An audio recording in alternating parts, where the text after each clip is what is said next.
په دا هیدره کې داسې کسان هم خاموشه پراته دي چې ویل به د سبا څه سمه توبه کوم د ګناهو څه، خو هغه سبا نه رالی. دی غریب د لې هیدرې له رالی.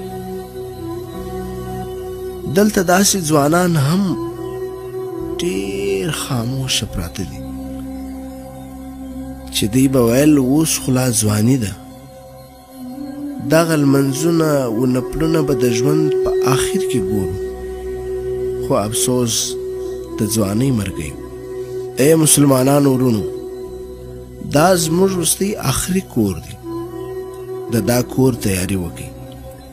نبی علیه السلام فرمایي عقلمند سړی هغه دی چې د مرګ څخه مخکې د مرګ تیاری وکړي. دا پیغام د ملګرو سره د ثواب په نیت شیر کړي.